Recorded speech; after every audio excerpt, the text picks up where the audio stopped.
Welcome, everyone. Welcome to our panel today with Swathi Veeravalli. We are super excited to be able to host this session today, part of our Sustainable Speaker Series, part of the programs for Johns Hopkins Krieger School for Arts and Sciences under the programs of Environmental Science and Policy and Energy Policy and Climate. We do host the Sustainable Solution Speaker Series once a month, so please do register and join. We have a vast array of speakers and topics on various platforms that are very exciting, so please do join us whenever you can. Tonight's webinar actually is, as Peter already mentioned, we're going to be talking about addressing the impacts of climate change on peace and security globally. And as you know, climate change is increasingly recognized as a profound security challenge with implications that transcend national borders and conventional threat paradigms.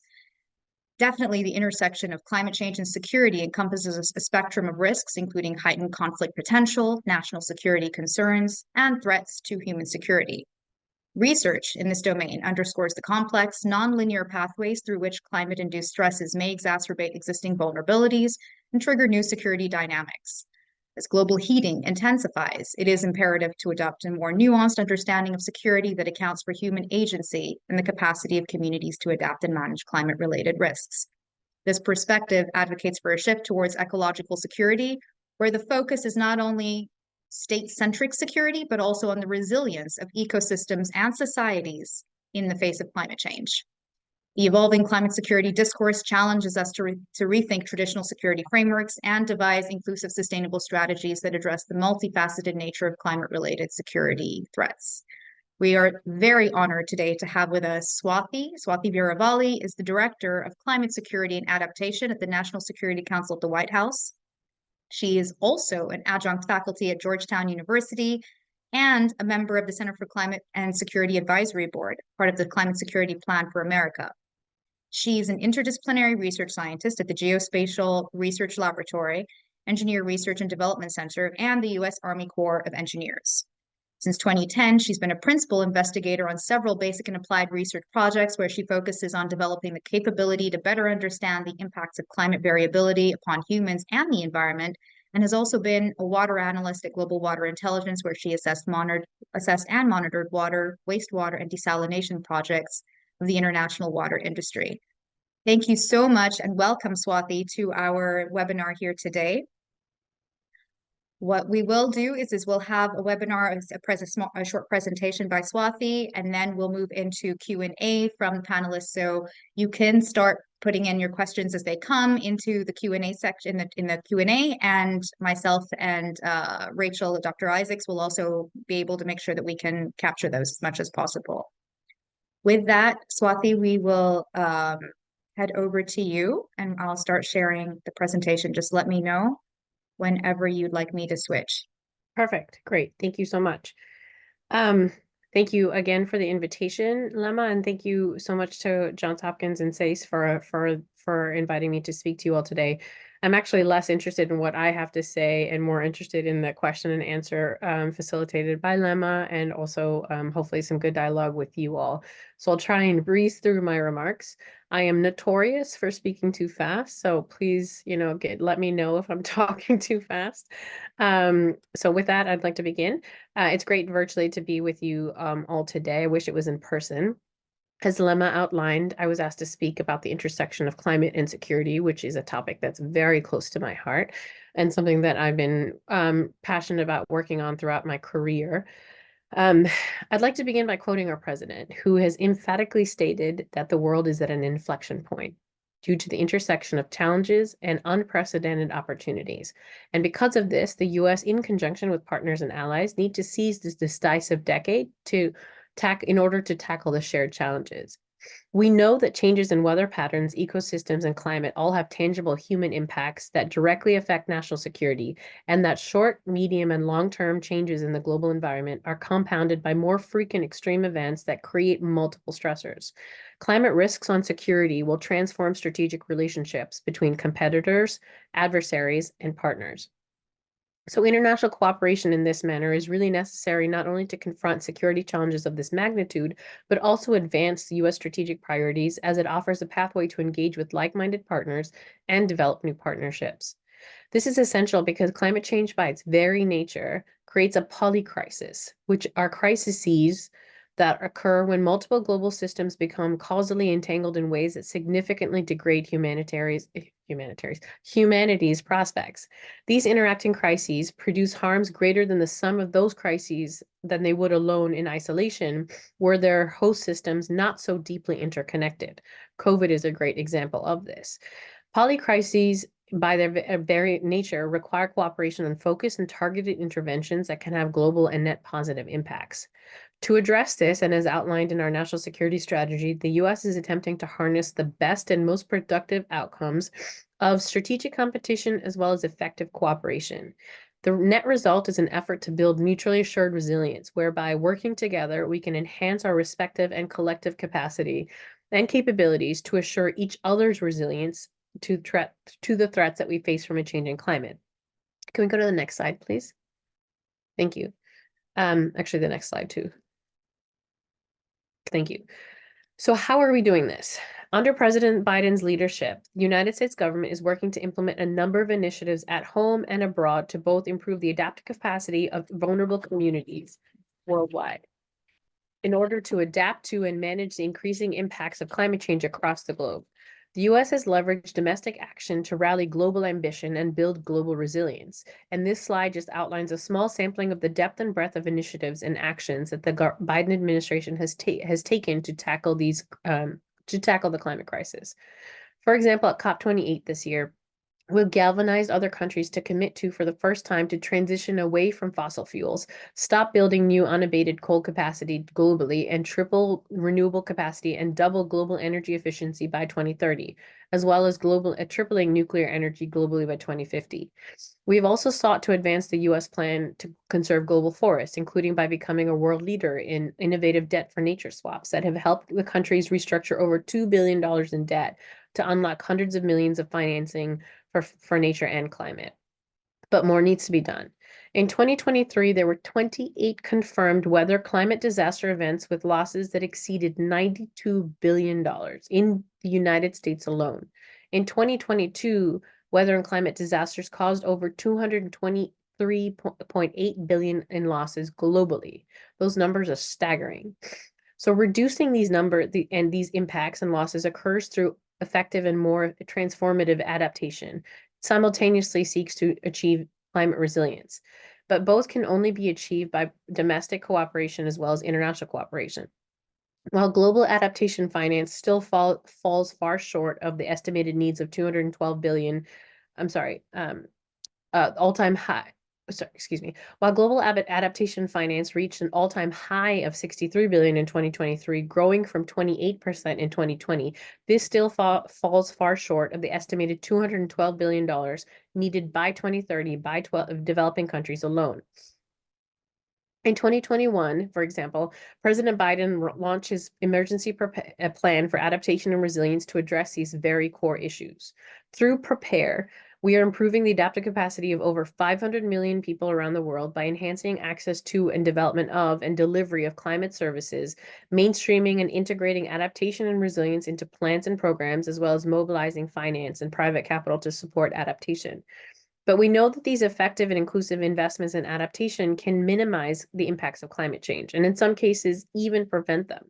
Every dollar invested in climate adaptation yields between $2 and $10 in economic benefits. As a social scientist, it pains me to use economic analyses to justify why we should enact climate adaptation and investment, but you can't ignore these numbers. These benefits help avoided losses in lives and livelihoods, as well as lower financial costs, create meaningful jobs, and contribute to greater security and stability, as well as strengthening the capacity to protect hard-won development gains from being eroded by storms, droughts, rising sea levels, and other impacts.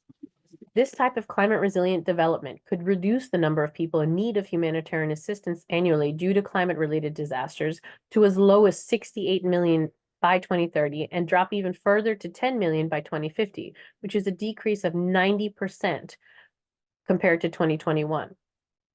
For adaptation to decadal climate change, investments in protective infrastructure and in improved climate-smart agriculture and infrastructure can yield 5 times higher return on investment and prevent food loss.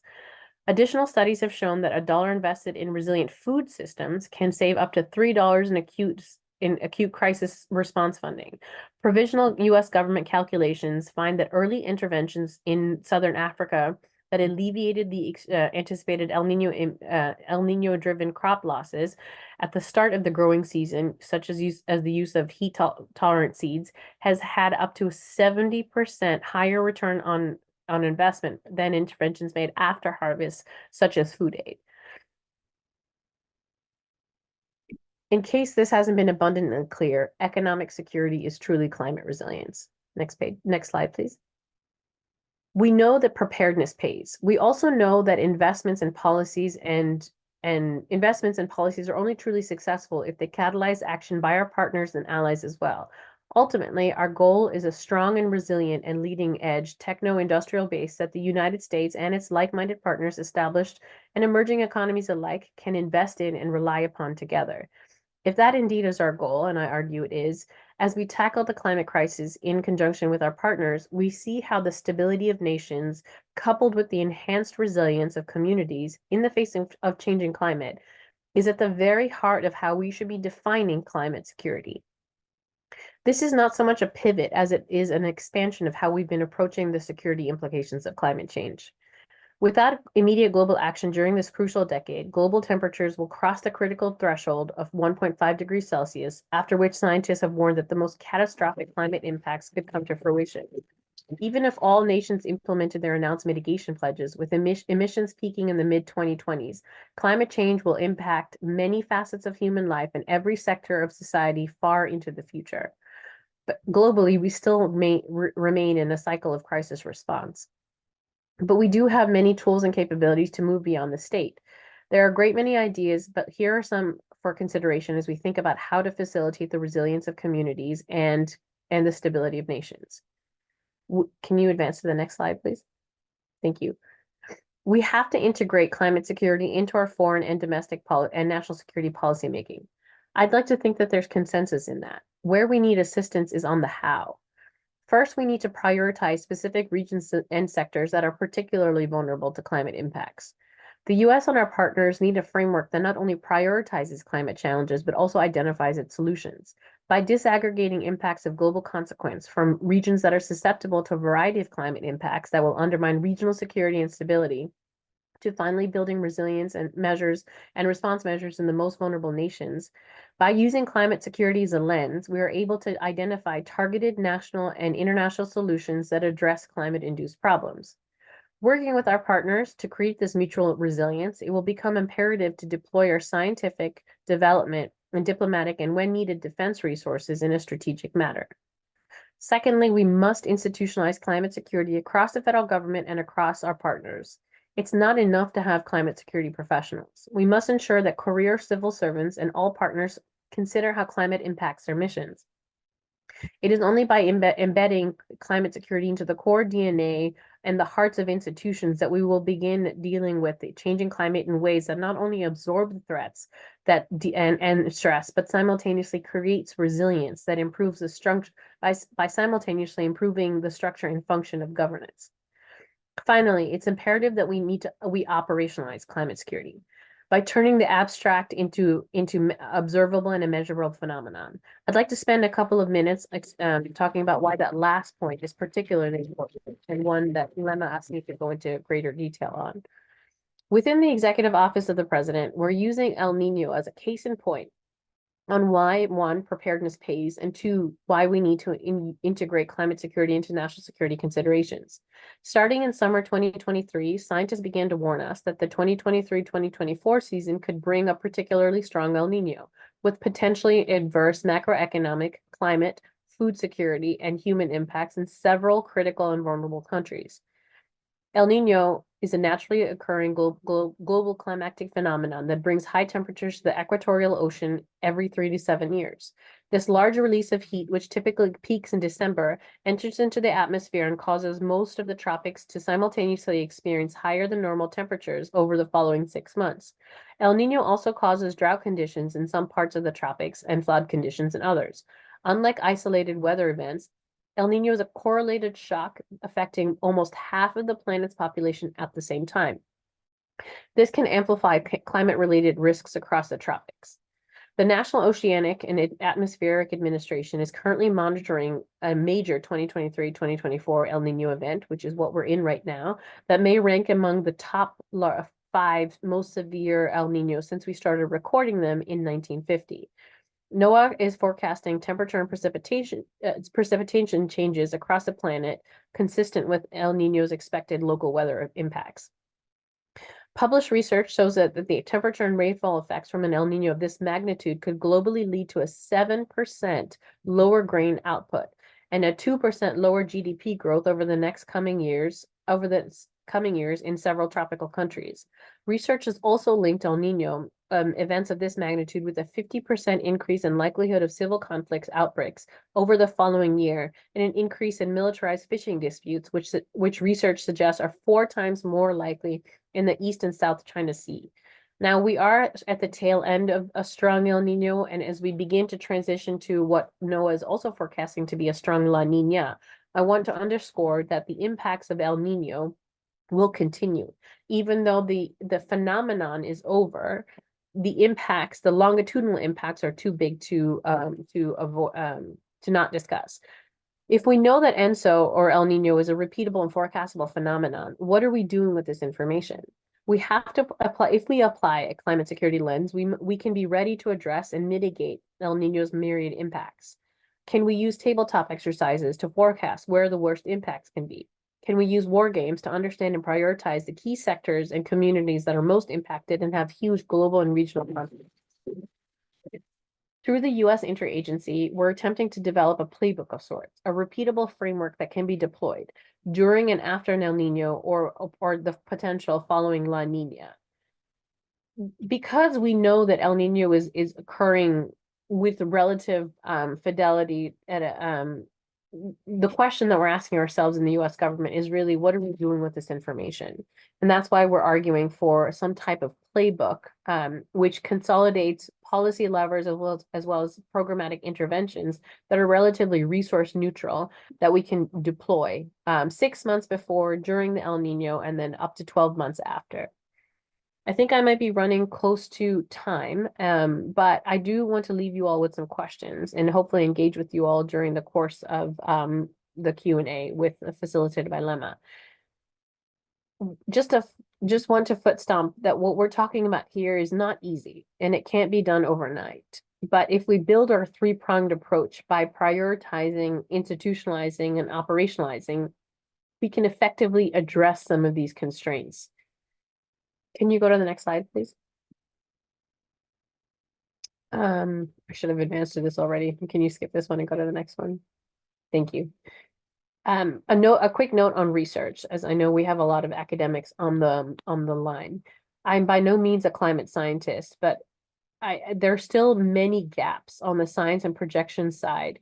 I won't go into too much detail here, except to say that we need to get more comfortable in dealing with risk and uncertainty, which is a lesson I think we can take from our colleagues in the Department of Defense. This is why tabletop exercises, scenario planning, and other war games are particularly useful, because they get people comfortable with the notion of unexpected or unpredictable risks. While we may not know with extreme precision when and where climate impacts will occur, we can certainly anticipate when those impacts will hit the most vulnerable. Our forecasting and science projections are getting much better, but how do we expect our national security decision makers and policymakers to utilize this information? We must be able to give them products and tools and the capability to assess how climate will affect national security. I was talking to some students yesterday, and one of the questions that they asked me was from a scientific perspective, like, what did I need most as a policymaker? And I think, science is wonderful. I'm a scientist by training. What we don't need more science. I mean, absolutely, the scientists should keep doing what they're doing. What we really need are are science translators, people who are able to ingest the scientific information and translate it into a format that decision makers are able to use. When I'm asked to create or write policy on why El Nino is going to impact national security, I have to have decision-ready products in order to be able to prompt that policy, enable to prompt that policy. And unfortunately, too much time is lost in sort of canvassing the scientific community to say, hey, what do you have? spending some time to understand what they're saying, and then translating it into a way that a policymaker needs to be able to be used. Okay, I think I'm running to the end of my time with you all, and I know that Lama has some great questions lined up, so I want to make sure that we have some time for that. I'd like to conclude by saying ultimately the agility of governance to incorporate climate into actionable decision making is contingent upon the larger geostrategic context, but also it's also the ability to demonstrate why investing in climate security now will have a huge return on investment, not only in the administration's clean energy, but across all priorities across the administration, as well as longer-term investments in development and humanitarian assistance. The stability of nations and the resilience of communities because of a changing climate will not be solved today, unfortunately, but we can certainly start the journey. Our efforts today will shape the future that we leave for future generations, an inheritance that will be measured not only in economic prosperity, but in the health and resilience of our planet, as well as the multiple dividends of peace, security, and stability that we can reap together. And our efforts can never stop their own borders. Lama, I'll pause there and I'll turn it back over to you.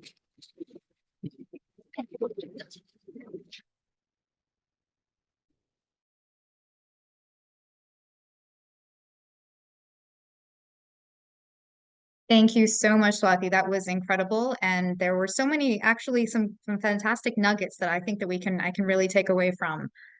I think this aspect of science communication is a really, really big one that we're definitely trying to really adhere to as well here within our departments to make sure that we're really making sure that the science is appropriately communicated to policymakers to make sure that it is efficient policymaking and decision making in that aspect. So we're doing a lot in that respect as well. So thank you for highlighting that, especially somebody coming from one of the largest decision making bodies on the globe. And so how do we actually make sure that that happens in a coherent manner? Thanks for that. Do have a couple of questions. I'm going to open it up, obviously, to the attendees. So please do start writing your questions within the Q&A box. But before we get to that, I'm going to ask a couple of questions myself, if that's all right. And primarily, I do want to build upon a little bit how you talked about prioritizing, institutionalizing, and then operationalizing. I think that was a great nugget in understanding the case examples that we try to move forward in looking at the climate security concerns. And thank you so much for highlighting that case example specifically on El Nino and La Nina, how when we come to look at that in terms of early warning systems and what we need to do, how do we begin to shed light on that? What I want to do is also take a look at some of those case examples, and maybe we'll take El Nino now since you did refer to that, and talk about maybe how, if we're talking about specifically the operationalizing of it, how do we specifically look at terms of implementation or potential success stories of how that can be done, not just domestically, but potentially also globally. So are there methods of implementation for operationalizing that can make sure that we do ensure that there is prevention measures for climate security threats, maybe with those early warning systems or otherwise, or what are some success stories that you've been able to outline? And in that, I would like to also not only look at the sort of the successes, but if you could also answer towards the challenges. And in dealing with those case examples like El Nino, what are the biggest challenges in dealing with it? Is it potential migration or loss and damage or conflict leading to violence in hotspots? What are the biggest challenges that come with dealing with these case examples when trying to address climate security threats? I'll leave it to you. Thank you. That was very difficult questions, but I think hopefully can answer them. So in terms of how to specifically implement operationalizing climate security, I think that's such a great question and really the core of what drives me to do what I do. Because as I mentioned before, I think the scientists are doing all that they can. And now it's time for policy, the policy people to catch up and create policy and write policy, which exists. I think I outlined that in one of the slides, but really trying to understand and minimize the impacts of, for example, El Nino. Will continue with that. And the first way that we can do that is by assessing, right? And that's sort of like the first pillar is assess the impacts. And so we tried to do that. And we broke down El Nino, and I mentioned this playbook that we're trying to develop. We broke down El Nino impacts into food security, health security, strategic choke points, global instabilities, and I always forget the fifth. But let's just go with four for now. And so we tried to use that as a digestible format for people to be able to understand risk from the way that from their own lenses and put it into terms that they're able to see. If I just say climate security impacts across Western Africa are going to occur, like that doesn't really mean anything. But if I tell you that there's a potential for proliferation of disease vectors or increased cholera, which is occurring now because of El Nino, then that has some resonance with you and some salience. And so putting it into terms that your audience can understand in terms of impacts that they actually care about is what we're trying to focus on. And so that's part of the playbook. And I think we've had some success in that. And I think we're really hopeful that I'm calling ourselves the task force, but it's not an official task force, so don't quote me as saying that we're a task force. But these group of colleagues that we're working with across the EOP, the Executive Office of the President, we're working with economists, we're working with development folks, we're working with the Defense Department, defense individuals to really understand why they should care about it from their perspectives. And that goes back to a point that I made earlier about we don't need more climate security professionals. We need you in your current roles to be able to understand how climate security will affect your ability to your day to day, as well as sort of like the medium and long term. And so I think one of the success stories is even creating this playbook. I will say some of the challenges are to combat this perception that climate change is occurring far off into the future, right? Like it's a threat that's like far away. I don't need to care about that now. I'm really concerned with what's happening in the Middle East, and I'm really concerned with what's happening in the Ukraine. And so when I go to my boss or, my boss's boss and I say, hey, you need to care about El Nino, how do I put it into terms like that they care about? And I think that's that avoided loss aspect, which is hard to capture. It's such a hard, like if I just tell you I'm going to save you 1 billion lives, like nobody can fact check me. But and that's why I think you always have to factor in the geostrategic realities under which you're operating in. And so, and if we're able to get the messaging right on sort of the return on investment here, and so use numbers like 70% decrease in humanitarian assistance because we did these interventions that cost you only $30 as opposed to $1,500 after the fact, then those are terms that our decision makers understand. And then it's not a question of your way or my way or a question of politics, right? Everybody understands numbers.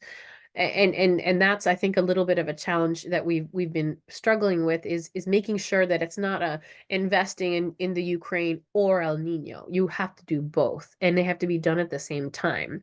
And it's really also making sure that we understand that investing in climate now will have a huge return on investment in the future.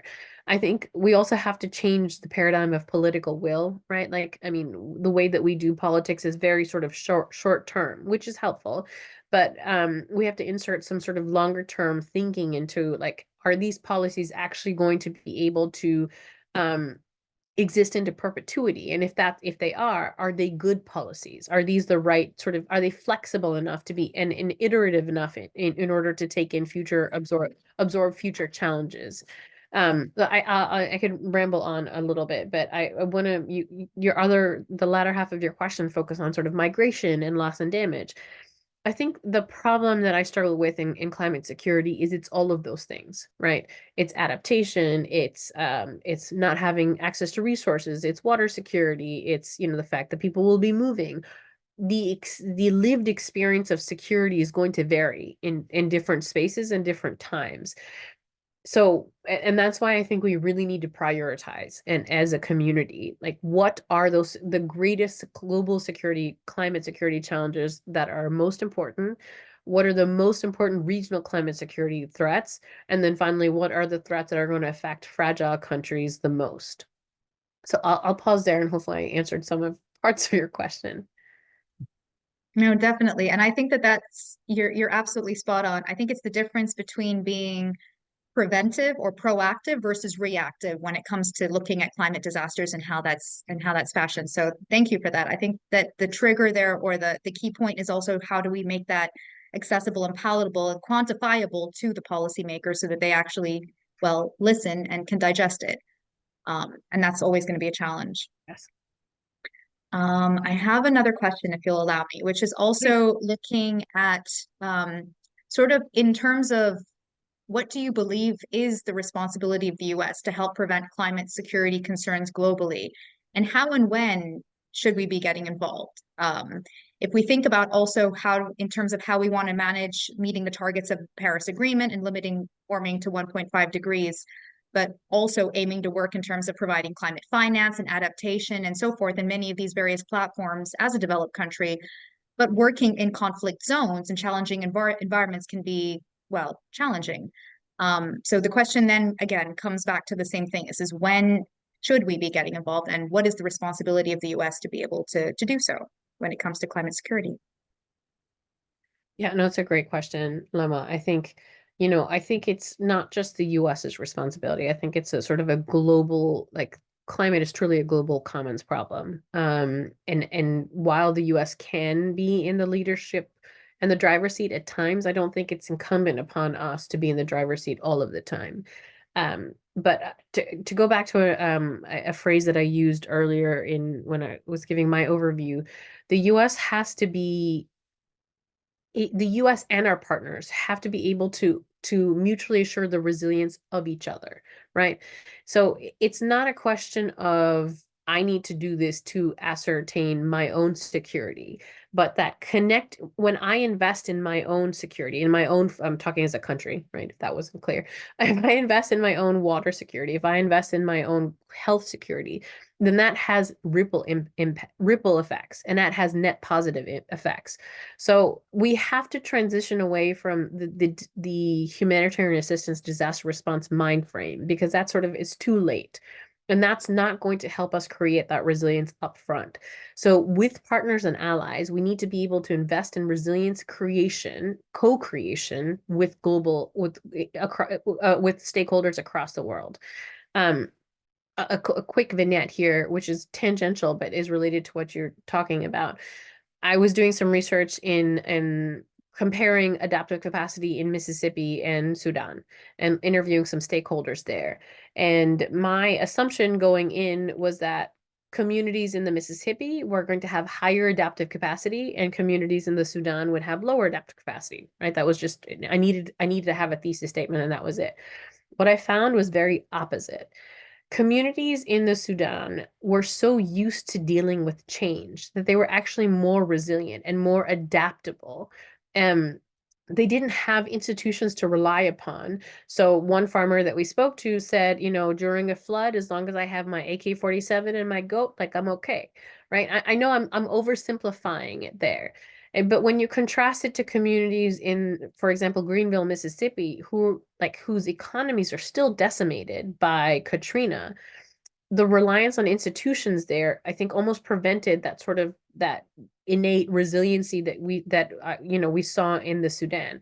So there's also lessons that the U.S. can be drawing upon, especially in adaptation and absolutely in mitigation as well, from other countries.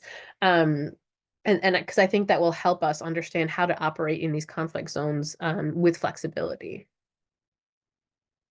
Yeah, no, that's excellent. Thank you for that. And I love that example of Sudan versus Mississippi. I think that that's incredibly insightful. And one of the things that definitely we do see within Sudan, especially with the seasonal floods that end up happening, and particularly exacerbated by climate change, is the fact that because, as you mentioned, a lot of the sort of the lack of institutional support that they do have is that their CSO engagement is so strong. So they really do come together to form coalitions and initiatives to help support, whether it be houses that have been demolished from the floods or coming together for preventive flood protection barrier systems that are very nature-based, actually, and really mobilizing as civil society to make sure that they, well, fill the gap where the government can't do. Exactly. Versus, I guess, exactly as you mentioned, in Mississippi, there is a huge reliance on the government to be able to do that. That was brilliant. Thank you for that. I'm going to share you and I'm going to go towards the Q&A. So I do have a million more questions, but I'm going to stop here and I'm going to open it to the attendees. So we do have a couple of questions, and the first one is coming from David, and he says, I'm a graduate student at Hopkins and the director of government affairs for the environmental nonprofit, the Planetary Sunshine Foundation. As a nonprofit who advocates for a space-based solution for geoengineering, can you tell us what the Biden administration is currently doing to address geoengineering research and development and policy that is needed to safely research such mitigations on an international scale?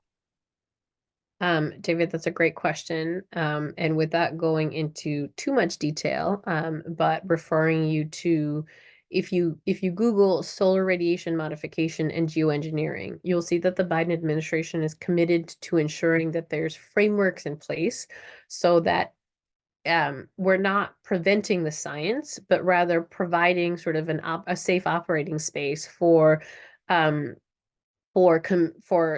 companies to sort of invest in, especially in the United States. And so we've put together a governance plan and a framework to help frame some of that, some of the very important research that's being done on solar radiation modification, as well as geoengineering more broadly.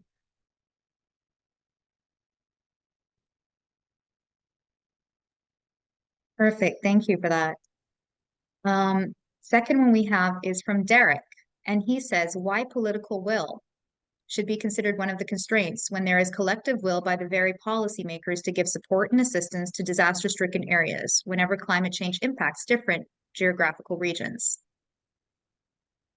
Yeah, no, I think that's a great question. So, and that's a mentality that we're trying to change here, because if we stay in the disaster response and humanitarian assistance mind frame, then I think that we're always responding after the fact or during a disaster itself.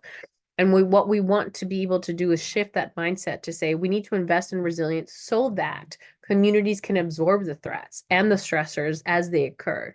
So, and that also decreases and obviates the need for humanitarian assistance dollars in the future as those impacts occur. So part of the playbook that I alluded to is trying to put together return on investment on why relatively resource neutral nudges in policy, which does require political will, right? It absolutely requires political will. We can't just go and tell a department or agency you need to do this without having their ownership and their buy-in in their own agency and seeing themselves as part of the problem, to say, how are you investing in resilience so that we can decrease the loss of lives and dollars that are spent after the fact, so that we're not in that cycle of perpetual disaster, sort of, waiting for a disaster to happen. We respond, it's a great response, but lives were lost. And also then you're inherently more vulnerable to future disasters.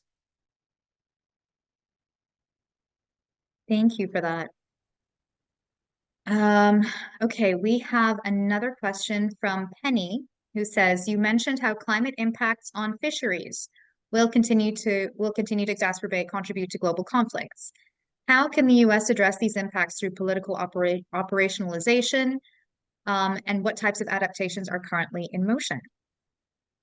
Yeah, that's such a great question, Penny. Thank you for that. Yeah, global fisheries is such a big topic. And I wish my fish friend was on the line because I would just pivot to her at this point, but I will do my best. She's also the same geoengineering friend, so I should have just been able to phone a friend right now to answer all these hard questions that you're asking us. Um, I think there's a lot of work being done right now on countering illegal, unregulated, and unreported fishing. It's a fact that global fish stocks are being decimated. They're being decimated because of overfishing. They're also being decimated because of warming oceans. And by the way, scientists don't know what's causing the warming oceans, except for overarching climate change, right? Part of the reason why El Nino is so bad, I'm going on a tangent here, but it's relatively related, in across the Pacific Ocean, was because of the marine heat waves that were occurring, and that increased the potential for storms, right? If you have warmer oceans and you have warmer air over the oceans, and you have more storms. Anyway, there's a lot of complex geophysical and sort of and physics at play here.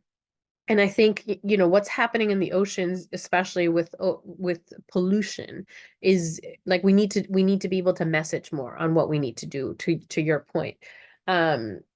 There are and as we try to operationalize this, I think there are things that we can do. The military is a great example of how we can ensure that people are fishing within their EEZs, which are the exclusive economic zones, which are, I think, and somebody can quote me, are 200 miles like from their land border or the into the ocean, making sure that people are fishing responsibly.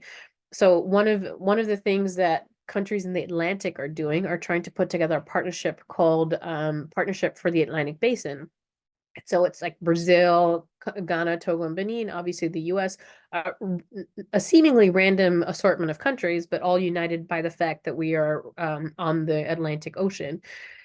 To answer this very question that Penny just asked was like, how do we minimize the impact to fisheries, and how do we ensure that pelagic stock and for example across the oceans in Peru are thriving, because fish, for example, represent in West Africa, fish represent about 60% of the protein intake across West Africa.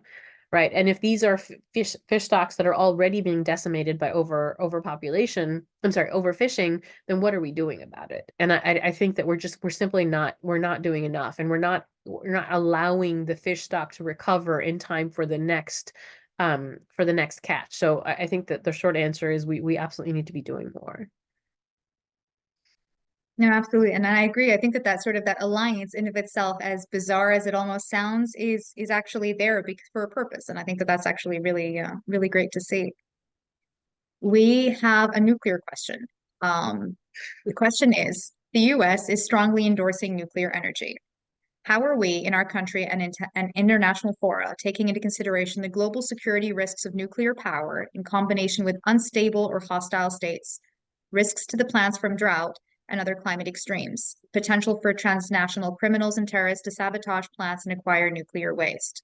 On the other hand, we are looking at the large extent to which China and Russia are helping to build nuclear power plants throughout the world, while the West, except for France, has not. Yeah, these are all very, very tough questions. I thought you were going to give me some easy ones, Lemma. Thank you. Okay, so you actually said it earlier. We're quickly surpassing a 1.5, right? If we're not there already, degrees Celsius. Although the Paris Agreement is very much committed to keeping that, 1.5 and below. Without the transition to clean energy, it just simply won't be possible, unfortunately. And if that's the case, and I posit that it is, then investments in nuclear and other renewable aspects of the clean energy transition have to be realized, and we have to resource them accordingly, which is why it's so important to that our mitigation options have clean energy as sort of at the as the undercurrent, no pun intended, of everything that we're doing there. I think from a strategic competition perspective, I mean, yeah, absolutely. I think other countries see the pros and the cons associated with it, but I think that we just won't be able to achieve our 1.5 if we're not heavily investing in clean and green nuclear and hydrogen options. Thank you for that. Nuclear is definitely a controversial topic on all fronts. So thank you for answering that quite honestly and transparently. We do have a question from Colton that says, a couple of my professors from APL frequently say that our oceanic and atmospheric global data points are too far away from each other, limiting the accuracy of the predictive weather models. Is there any talk about investing more in the system so we can better prepare for climate and weather events? I missed the beginning of that. What was the beginning of Colton's question? It says that APL frequently says that our oceanic and atmospheric global data points are too far away from each other and limiting the accuracy of the predictive weather models. So that's also an oceanics question right there in relation to what we were talking about earlier. No, that's a great question, Colton. I'm also not an oceans person, nor am I a climate scientist. And so I need to be able to phone a climate scientist friend right now, and I unfortunately can't. But I think, listen, I think the investments in coupling global, these global climate change models that couple sort of, weather and water, for example, as well as with oceanic and atmospheric models, they're getting better. I think all of the models agree that that that things are getting warmer, right? And we can sort of use our personal lived experience to sort of attest to that. I think we should absolutely be doing more on coupled model research and linking it to subnational scales. The problem with these atmospheric models are that they depend on data that we sometimes often don't have, especially when you try to downscale it to the subnational scale. But I mean, I think the science is getting better. We need to be able to move quicker with greater fidelity. So, I mean, I don't disagree with her question and point super well taken. Fantastic. Thank you for that. Our next question is from Sean, where he says, to expand on one of your points, if climate will damage yield of staple crops and militarized fishing operations will increase, is it worth adjusting exclusive economic zones in coastal waters or helping in enforcement? Yeah, I mean, I think the easy answer to that question is absolutely be helping with enforcement. The U.S. government, one of the things that we do really well is military training, and the Coast Guard, even though they're not officially part of the military, but part of DHS, they do a lot of IUU engagements where they train partner militaries on how to monitor their own EEZs and what they can do absent technology. So the problem with monitoring and enforcement is that maybe you can only physically see it, but you don't have the technologies that would allow you to sort of do some long distance canvassing of the horizon or sort of under or submarine as well. And so I think that yeah, I think and we need to be looking at what's happening in the South China Seas as a great, not as a great example, as a terrible example, but as an example that we can point to that says if we don't do this monitoring, then we can have these flashpoints between countries as they seek to basically ascertain protein and food security for their own countries while encroaching onto other countries within to other countries' EEZs. And there was just Sean, there was just a big conference called Our Ocean Singular that occurred in Greece that talked about this in great detail. So I would definitely check that out.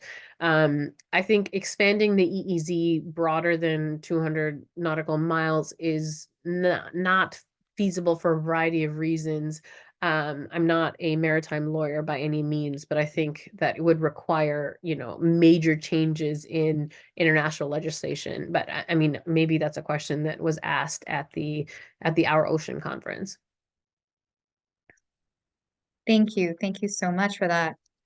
So we do have another question, and that is, as this is an election year, there are several question marks on Biden's climate policy, which may or may not shift based on the results of the elections.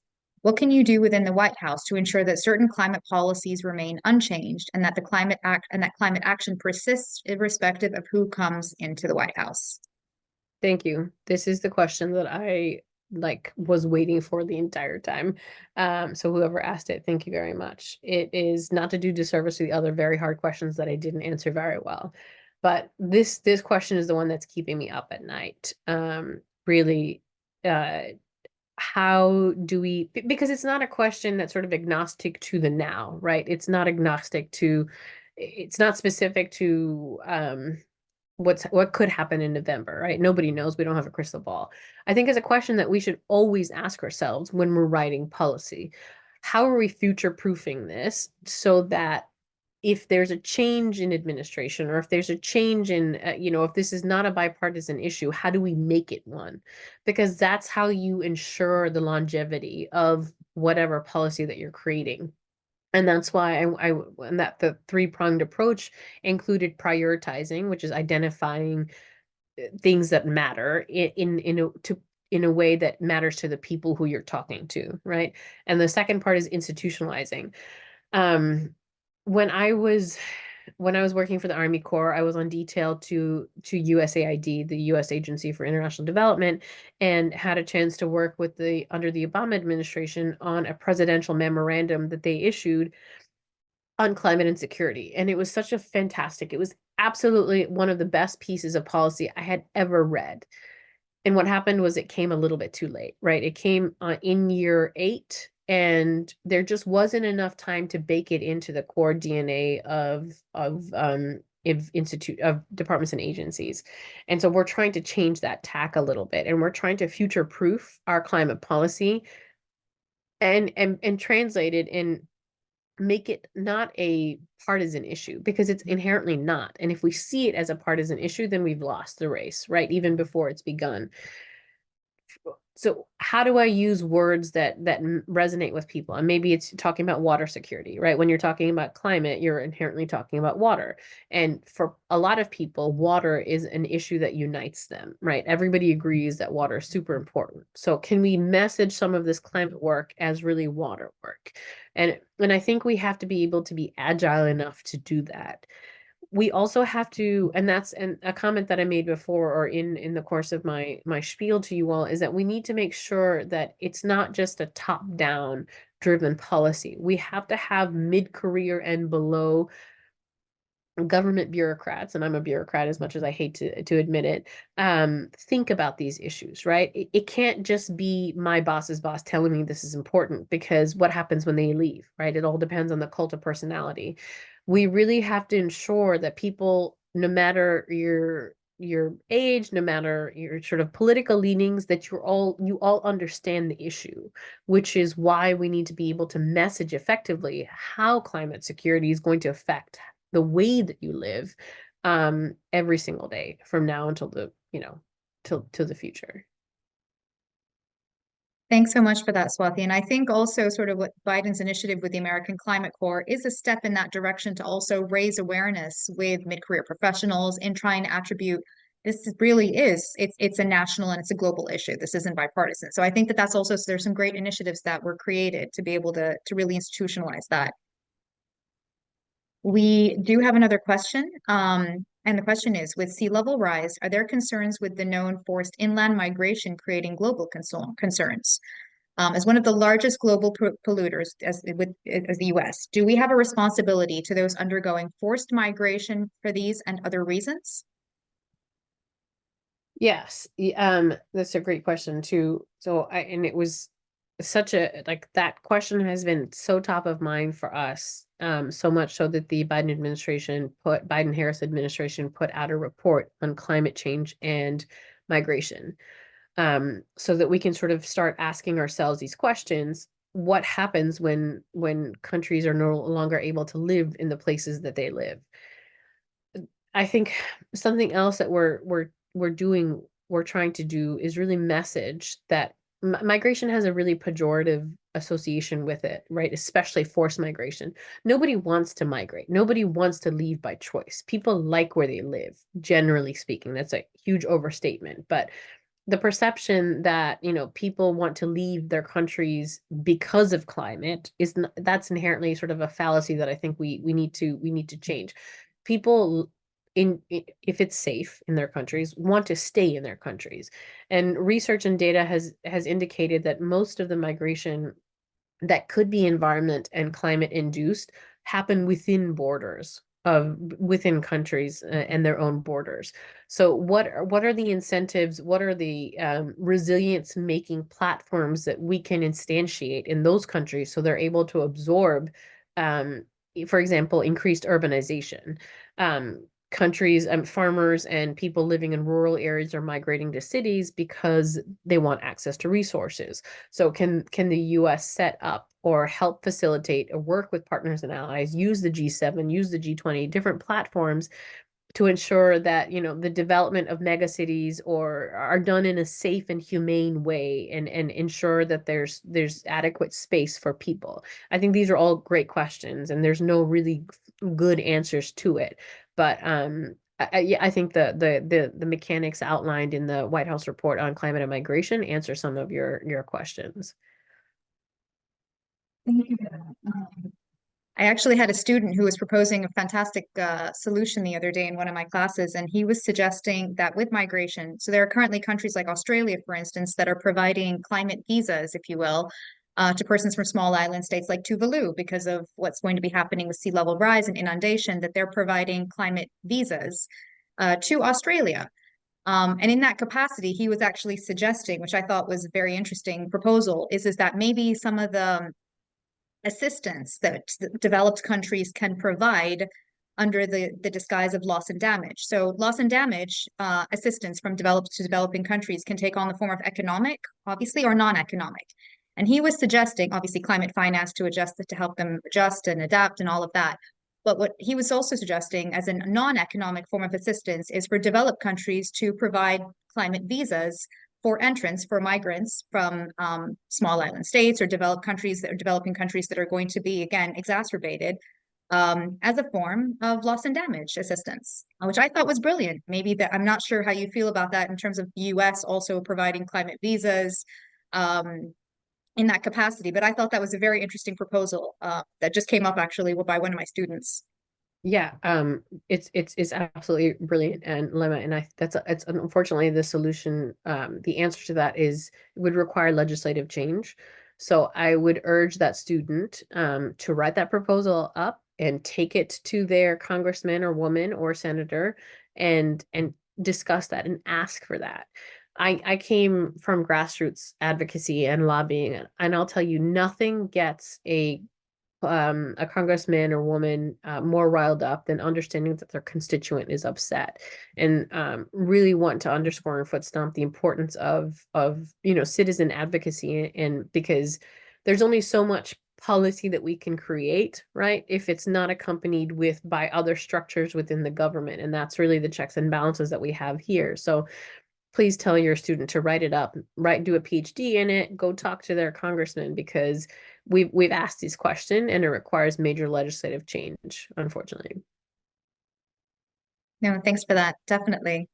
I think we have time for one last question by Deanna. And she says, when thinking about the role of the environment to potentially cause conflict, how is the US working to build resilience and establish peace across borders? Are there any programs or case studies you've seen to be successful when looking at the intersection of environment, conflict, and peace? Yeah, thank you. That's Deanna, that's a great question. Environmental peace building, I think that in an like as a concept itself has gained a lot of traction and saliency over the last decade and a half. And the US is absolutely trying to leverage that.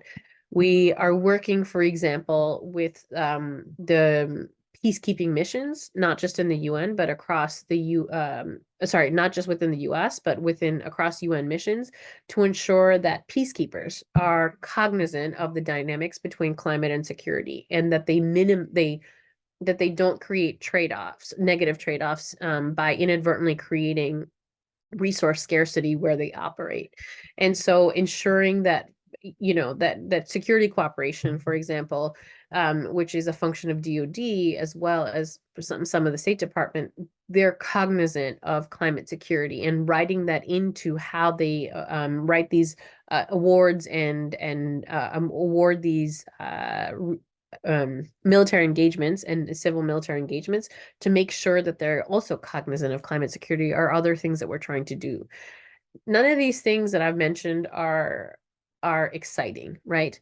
But they're so necessary, and they're so and we have to entrench it in the bureaucracy, unfortunately. And that's what I mean about institutionalizing, because if I just write policy right now and tell you that climate security it's important and you need to do something about it, great.